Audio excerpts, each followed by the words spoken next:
এখন শীতকাল, বাজারে খুব ভালো পালং শাক এবং সবজি পাওয়া যায়। এটা দিয়ে আপনারা ভীষণই টেস্টি ও স্বাস্থ্যকর সবজিটা তৈরি করতে পারেন। এই সব সবজিতে প্রচুর পরিমাণে ভিটামিন সি থাকে, যা আমাদের রোগ প্রতিরোধের ক্ষমতা বাড়ায়। নমস্কার বন্ধুরা, welcome back to my channel.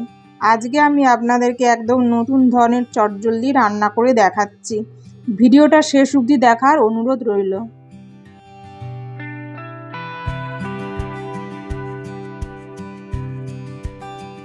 প্রথমে একটা কড়াই বসিয়ে দিচ্ছি, দিয়ে দিচ্ছি তেল গরম হয়ে গেলে দিয়ে দিচ্ছি কয়েকটা বড়ি।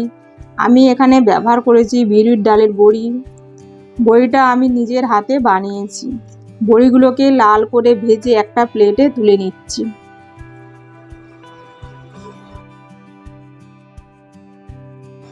এরপর ওই একই তেলে দিয়ে দিচ্ছি ফোড়নের জন্য থেঁতো করা রসুন, আর দিয়ে দিচ্ছি পেঁয়াজ কোচানো, দিয়ে নেড়ে চেড়ে এরপর দিয়ে দিচ্ছি কালো জিরে, আর দিয়ে দিচ্ছি শুকনো লঙ্কা আর তেজপাতা দিয়ে ভালো করে আরও একবার ভেজে নিতে হবে। ফোড়ন থেকে সুন্দর গন্ধ বের হলে এরপর দিয়ে দিচ্ছি কোচানো গাজর, তারপর দিয়ে দিচ্ছি টুকরো করে কেটে রাখা আলু। এরপর দিয়ে দিচ্ছি কেটে রাখা গাঁঠি কচু, তারপর দিয়ে দিচ্ছি টুকরো করা কেটে রাখা কুমড়ো, এরপর দিয়ে দিচ্ছি কেটে রাখা মূলো, তারপর দিয়ে দিচ্ছি বরবটি, দিয়ে ভালো করে মিশিয়ে নিতে হবে।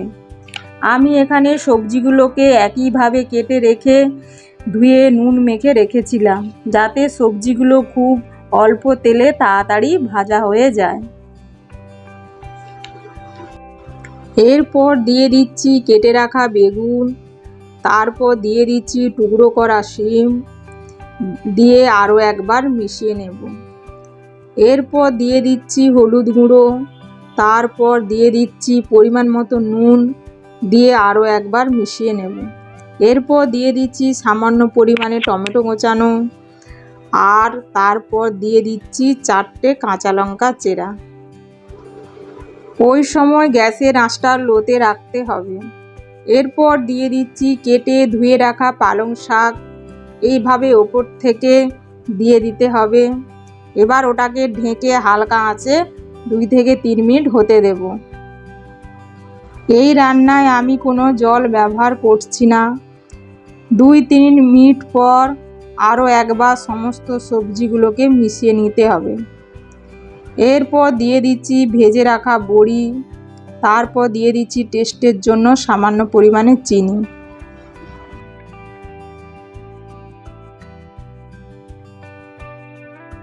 রেডি হয়ে গেল আজকের রান্না পালং শাকের ঘন্ট।